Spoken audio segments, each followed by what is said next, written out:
Hello everyone, welcome to our channel.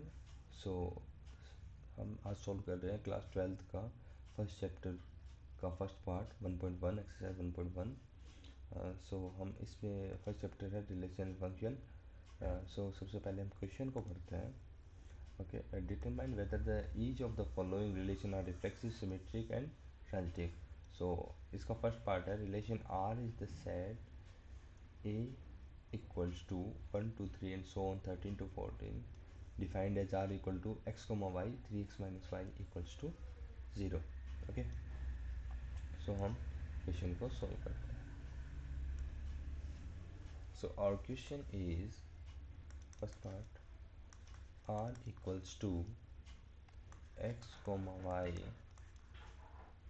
such that 3x minus y equals to 0, and our set A is 1 2 3 so on 13 14. Okay, so reflexive. For reflexive, what we have to show is that x comma x belongs to r. Okay, if x comma y belongs to r, this will implies that 3x minus y equals to 0, and if x comma x belongs to r, which will imply 3x minus x equals to 0, which will imply 2x equal to 0, and it implies x equal to 0, which is not true as x belongs to our set A. So because x zero show कर दिया इसने, और सिर्फ ये zero के लिए true है, और जीरो हमारा सेट ए के अंदर बिलोंग भी नहीं करता, और ये सिर्फ जीरो के लिए ट्रू। अगर सेट ए के अंदर जीरो बिलोंग भी करता तो फिर ये वन के लिए ट्रू नहीं होता, टू के लिए नहीं होता, ऐसे ही 13 और 14 के लिए भी, सो ऑन 13 और 14 के लिए भी ट्रू भी नहीं होता, इसलिए ये relation so R is not reflexive. Okay, so next page पे चलते हैं और देखते हैं सिमेट्रिक है या नहीं है relation. Symmetric. Okay, to show, क्या शो करना है? If x y belongs to r implies that y x belongs to r.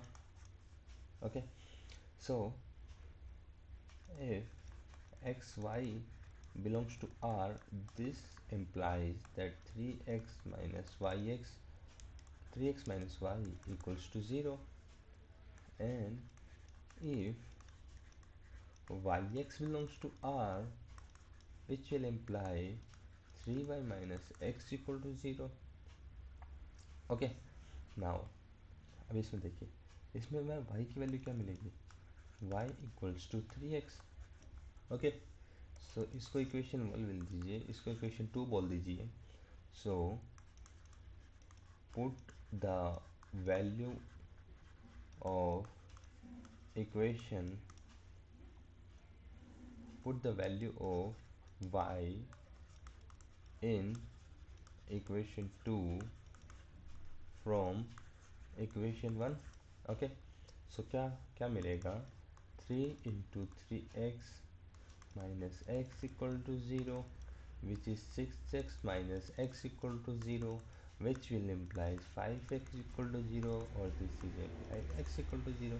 So again this is not true, so it implies r is not symmetric. Okay, so now अब हम check करते हैं transitive. Okay, transitive. So to show, सबसे पहले हम ये लिखते हैं कि हमें शो करना, क्या शो करना है ताकि हम कंफ्यूज ना हो। Okay, so if x y belongs to R, y z belongs to R, this implies that x Z belongs to R. Okay, if x y belongs to r, this will show, this will imply that 3x minus y equals to 0. Okay, if y z belongs to R, it implies 3 y minus z equal to 0। क्यों कि first element और second element एक दूसरे से related कब है, जब first element का 3 गुना minus second element equal to 0, यानी 3 times of first element minus second element equal to 0। So यहाँ पे भी 3 time of first element and minus second element equal to 0। Now if xz belongs to R, which will imply that 3x minus z equal to 0। अब हमें show करना है कि equation 1 equation 2 imply कर दे हमारे इक्वेशन 3 को। ओके, या फिर ये तीनों इक्वेशन को अगर सॉल्व करें तो सेटिस्फाई कर जाइए। सो यहाँ से मुझे बताइए कि इस इक्वेशन 2 से क्या मिलेगा, z इक्वल टू 3y, और इस इक्वेशन से z equal to 3x। Okay, so इसको मैं या तो इसको आप ऐसे कीजिए, इसको 2 नंबर दे दीजिए और इसको 3। So by equation 2 and equation 3 क्या मिलेगा, z है दोनों तरफ, तो 3x equal to 3y which will imply x equal to y। So इसको 4 और 4 की वैल्यू 1 में पुट कर दीजिए। Put the value of y in equation 1 from 4, तो क्या मिलेगा 3x माइनस एक्स, क्योंकि y इक्वल टू एक्स है तो यहाँ पे मैंने y equal to x put कर दिया, तो क्या मिला equal to 0 which will imply 2x equal to 0 which will imply x equal to 0। So again contradict, मतलब ये कभी ट्रू नहीं होगा।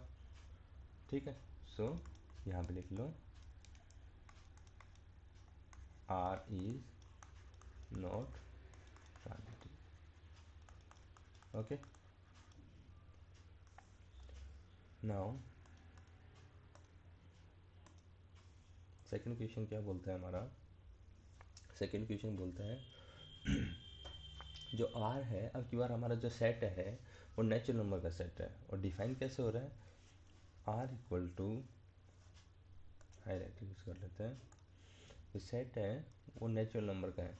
ओके, और जो R रिलेशन कैसे डिफाइन है, x comma y such that y equal to x plus 5 and x less than equal to 4, less than sorry less than equal to नहीं है, लेस देन 4 है। ओके, सो हम इसको solve करते हैं।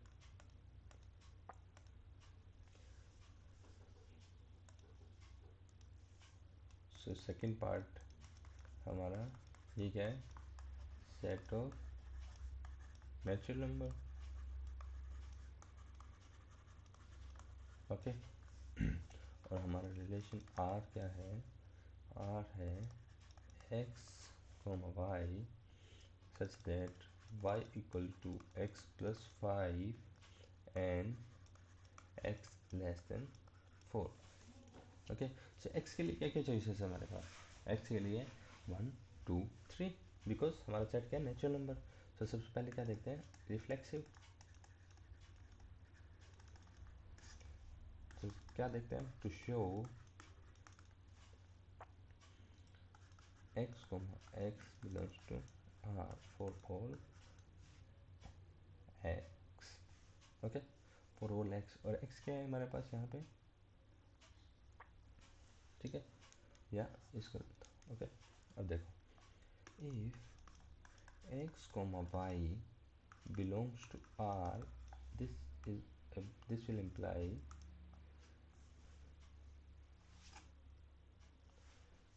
this implies that y equals to x plus 5। okay, now if x comma x belongs to R, this implies that x plus 5, x equal to x plus 5, this will imply y equal to 0, which is a contradiction। So R is not reflexive। okay, now हम symmetric देख लेते हैं। if x comma y belongs to R, this will imply that y equals to x plus 5. Okay कैसे? Second element equal to first element plus 5. Okay if y x belongs to R, मैं expect कर रहा हूँ कि आप वो लिख लेंगे to show if x y belongs to R implies y x belongs to R. So इसको मैं डायरेक्ट कर रहा था. सो ये इसका क्या मिलेगा? First second element equal to first element plus 5. Okay इसको इक्वेशन 1 दे दीजिए, इसको इक्वेशन 2 दे दीजिए. So put the value of x in equation 1 from equation 2. So हमें क्या मिलेगा? y equal to y plus 5 plus 5 which will imply that y equal to y plus 10 और y दोनों तरफ से कैंसिल आउट होकर 10 equal to 0 which is again a contradiction.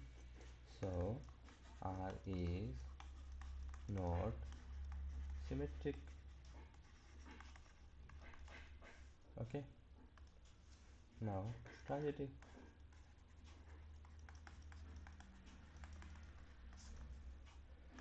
अभी लिख देता हूँ टू शो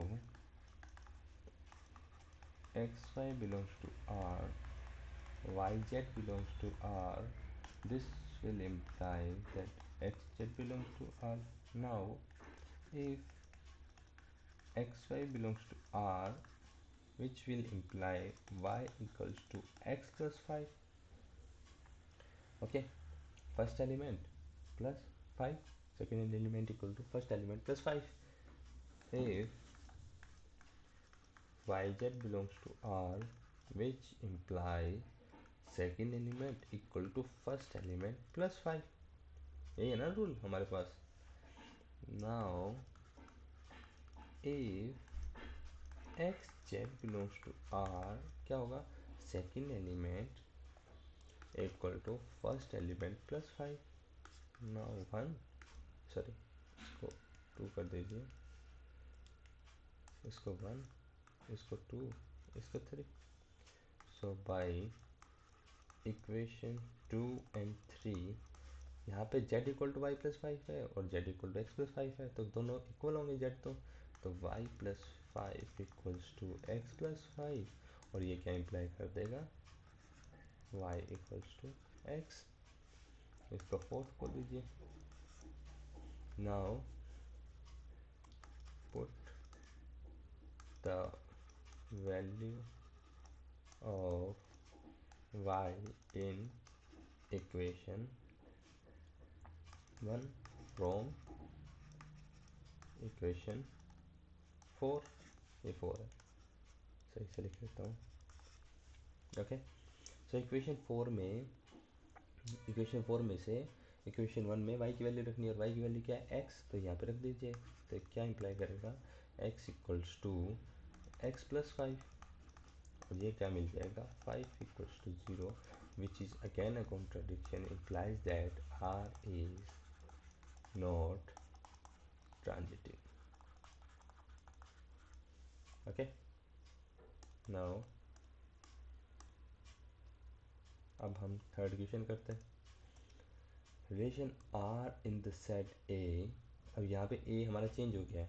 यहाँ पे नेचुरल नंबर था, यहाँ पे क्या है? 1 2 3 4 5 6 and R equals to x y such that y is divisible by x.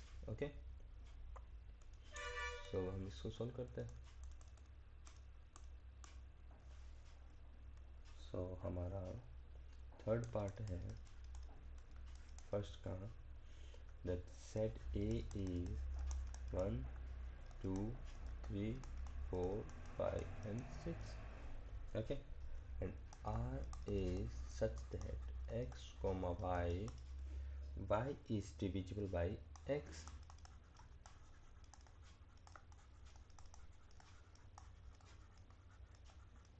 Okay, अब देखिए सबसे पहले क्या चेक करते हैं? रिफ्लेक्सिव. रिफ्लेक्सिव में क्या होता है? खुद का खुद से शो करना होता है relation. To show x comma x belongs to R, if x y belongs to R, क्या रिलेशन शो करता है हमें? रिलेशन एक्स वाई अगर आर में बिलोंग करता है तो क्या रिलेशन होता है? Y is divisible by x, okay, and if x belongs to R implies that x is divisible by x which is true, because अगर यहाँ पे जीरो होता ना तो हम नहीं बोल सकते थे कुछ भी, बट यहाँ पे तो क्या है, नॉन जीरो नंबर्स है और नॉन जीरो नंबर खुद को खुद से डिवाइड करते हैं, तो ये हमेशा ट्रू हो गया। क्यों? जैसे x बाई एक्स करते हैं तो हमेशा क्या मिलेगा? वन मिलेगा ना, तो ये एक क्या है? इंटीजर है, तो ये डिविजिबल है। ओके, सो हम which is always true. Okay, so it implies R is reflexive relation. Okay, now हम देखते हैं symmetric।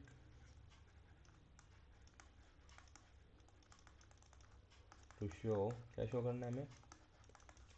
if x y belongs to R imply कर दे y x belongs to R, if x y belongs to R implies that y is divisible by x, ये relation बता रहा ना कि second element divisible होगा किससे? फर्स्ट एलिमेंट से।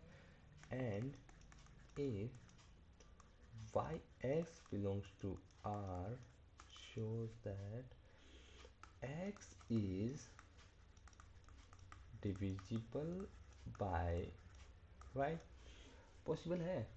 चलो मैं एग्जांपल ले देता हूँ। ओके, एग्जांपल ले लिया मैंने, y इक्वल टू 6 हमारे सेट में है ई में, और x इक्वल टू 2, तो y को डिवाइड करता है ना x, because 6/2 equal to 3 integer मिल रहा है, तो क्या x इज डिविजिबल बाई, क्या x को भी y डिवाइड करेगा? यानी 2/6 equal to 1/3, it does not belong to z integers. Okay, so क्या होगा? इट इम्प्लाई, ये क्या है? दिस इज, इसको समझने के लिए बता दिया आपको, this is not true, it implies R is not symmetric. Okay, now transitive.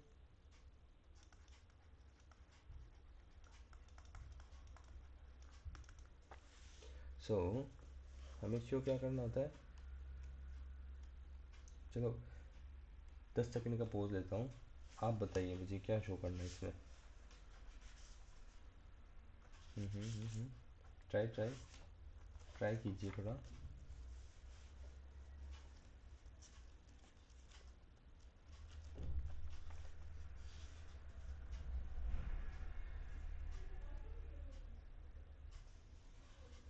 Okay, so हम ट्राई करते हैं। क्या शो करना है सबसे पहले? X y belongs to R, y z belongs to R, this will imply that xz belongs to R. Now if xy belongs to R, क्या show करेगा? Second element is divisible by first element. If y, sorry, yz belongs to R, such, ये क्या show करेगा? Second element is divisible by first element. If x Z belongs to R, ये क्या show करेगा? क्या show करेगा? Z is divisible by first element which is x। अब अच्छा एक बात बताइए, अगर y डिविजिबल बाय x है तो मैं क्या y को कुछ k1x लिख सकता हूँ? ओके। और z is divisible bye y है तो क्या z को मैं सम कुछ k2y लिख सकता हूँ? है ना हमारे। और z डिविजिबल बाय x है तो क्या मैं इसको k3x लिख सकता हूँ? सो इक्वेशन 1, इक्वेशन 2, इक्वेशन 3 क्यों लिखा मैंने? जैसे 10 इज डिविजिबल बाय 2। ओके, तो इसको हम क्या लिखते हैं? 5 इक्वल टू 5 आता है। और इसको हम ऐसे भी तो लिख सकते हैं 10 equal to 5 into 2। Okay, so 10 is divisible by 2 और यहाँ पे एक इंटीजर आ गया। ओके, सो ऐसा ही यहाँ पे है। अभी हमें नहीं पता कि y क्या है x क्या है, तो हम कुछ ऐसा ही लिखेंगे ना k1 k2 k3। ओके, सो अब देखो, अब यहाँ पे मेंशन कर देना where k1 k2 k3 belongs to natural number. ठीक है,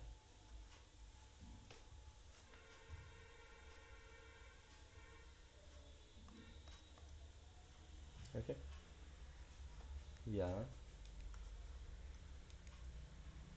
ओके नंबर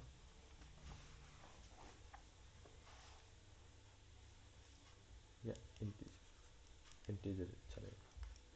ओके, सो एक बात बताइए, इक्वेशन 2 और 3 से हमें क्या मिलेगा? हमें क्या शो करना है? z इक्वल टू k3x, यही शो करना है ना समथिंग। तो एक बात बताइए, क्या मैं y की वैल्यू इसमें रख सकता हूँ? Put the value of y in equation 2 from equation 1। क्या आ जाएगा? z equal to k2 dot k1x which will imply z। इसको मैं कुछ ऐसा लिख सकता हूँ, ब्रैकेट में कर दिया बस। अब मैंने कुछ, ये भी तो कांस्टेंट है ना, तो मैं इसको k3 नाम दे दिया ना। तो फर्स्ट और सेकंड पार्ट ने मिलके, फर्स्ट और सेकंड पार्ट ने मिलके मुझे शो कर दिया third part. Okay, so it implies R is transitive. Okay, got it. Now हम देखते हैं नेक्स्ट क्वेश्चन। सो हाईलाइटर ले लेते हैं। Fourth question is relation R in the set Z of all integers. अब सेट देखिए हमारे इंटीजर्स का है और आर क्या है? X y such that x minus y is an integer. Okay, so करते हैं इसको।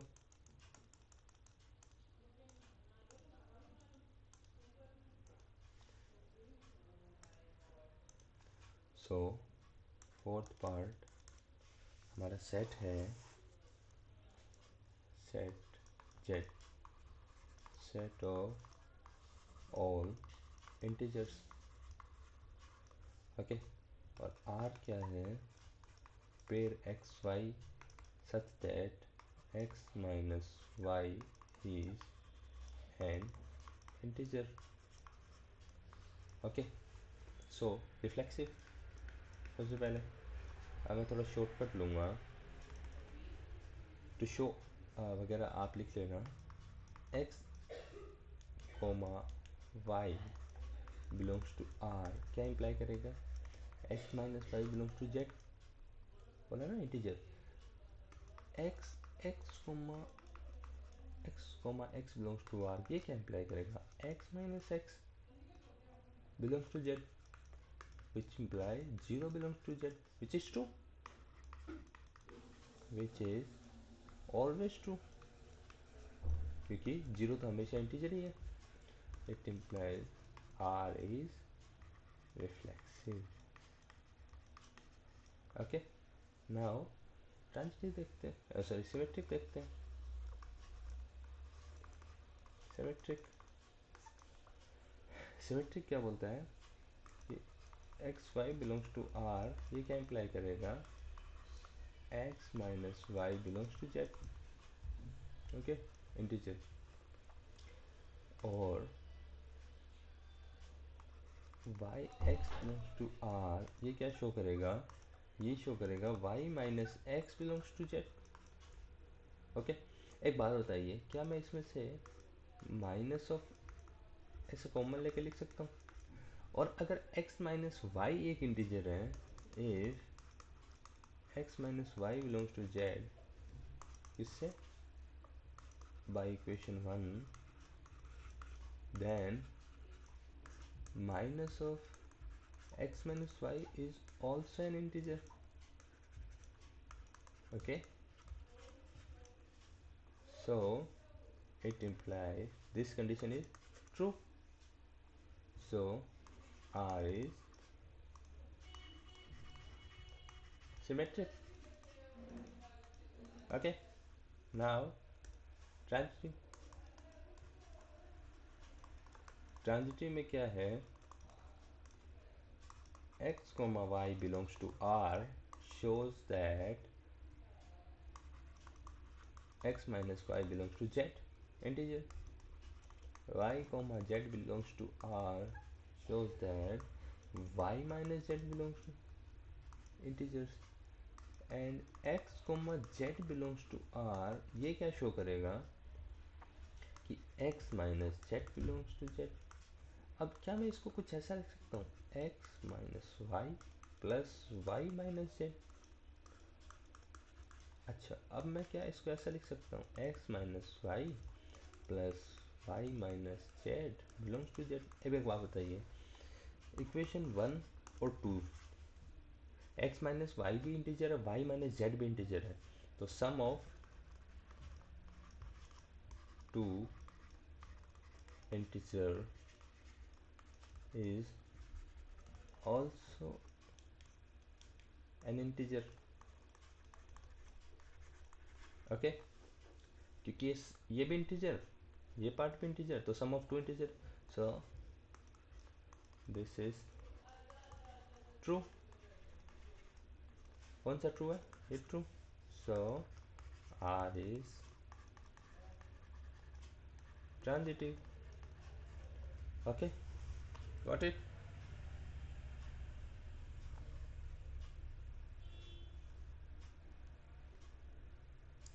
अब हम क्वेश्चन 5 की तरफ बढ़ते हैं, आप पढ़ लीजिएगा क्योंकि बैक जाना बहुत हार्ड हो जाएगा मेरे लिए। क्वेश्चन 5 बोल रहा है, जो हमारा सेट है ए, वो क्या है, a of human beings in a town at a particular time, set of human beings in a time, in a town, sorry, in a town at a particular time, at a particular time।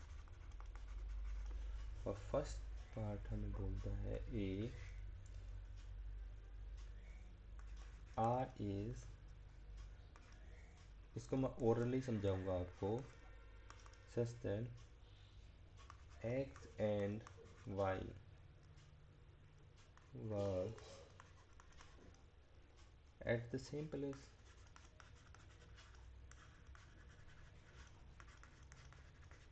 अब एक बात बताइए, reflexive में हम क्या देखते हैं कि एक्स को एक्स बिलोंग्स टू आर, और ये क्या इम्प्लाई कर देगा,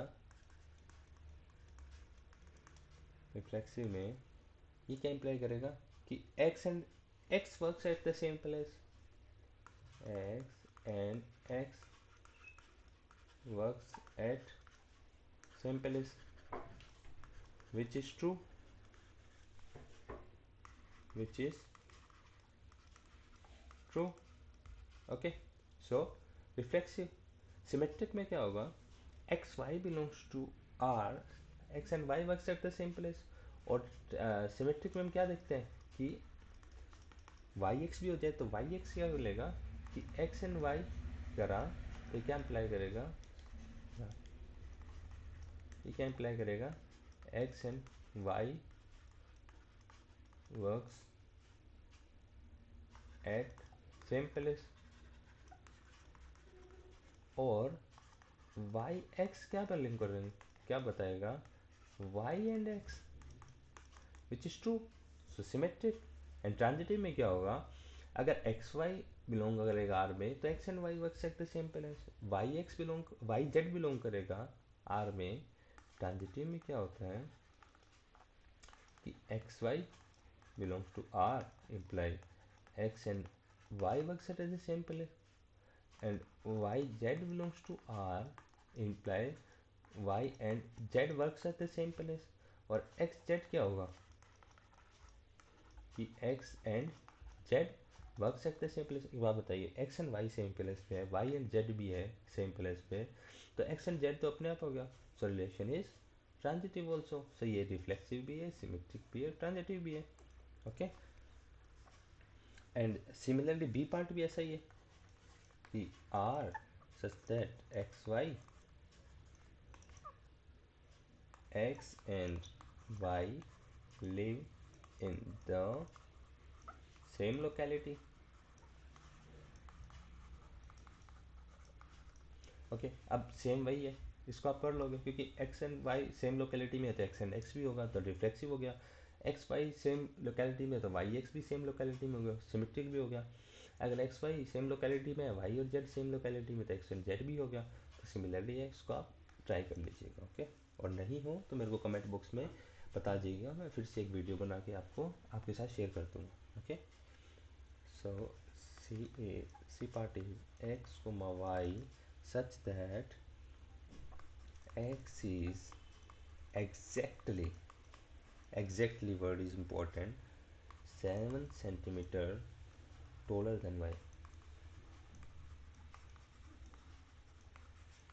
ओके, सो इसका हम देखते हैं अच्छे से, इसको थोड़ा reflexive x comma x direct करता हूँ मैं, ठीक है, बिलोंग्स टू आर इम्प्लाई क्या करेगा, x is exactly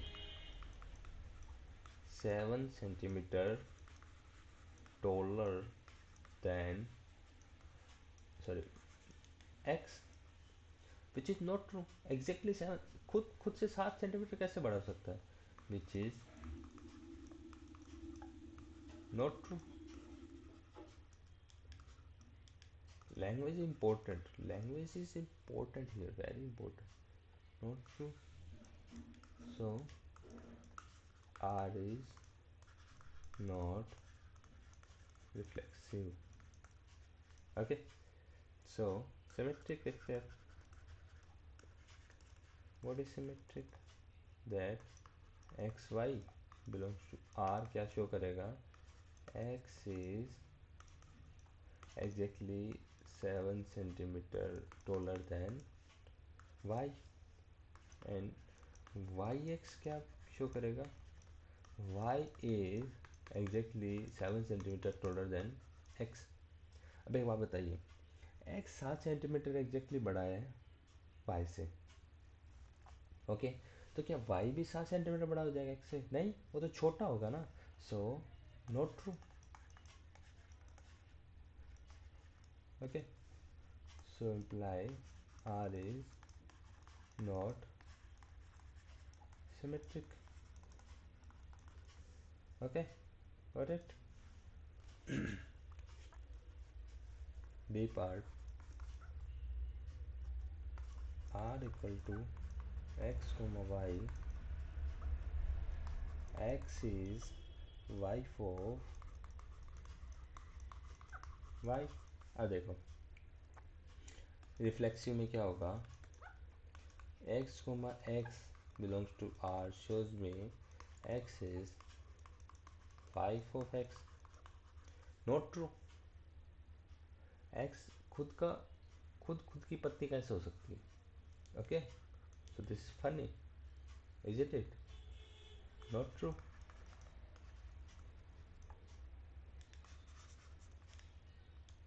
Not true. So R is not reflexive. Symmetric के लिए हम क्या देखते हैं, x, y belongs to R, x is y for y and yx belongs to R क्या शो करेगा, y is wife of x। But ये true नहीं है ना, x is wife of y है तो y is husband of x होगा ना कि wife। सो ये भी not true. So R is not symmetric। अब ट्रांजिटिव वाला पार्ट इसका समझने लायक है। कैसे, ट्रांजिटिव क्या बोलता है, xy belongs to R implies x is y of y, z belongs to R implies that y is wife of z। क्या ये ट्रू होगा कभी, x is wife of y है तो y is a male, so y is not a wife of z।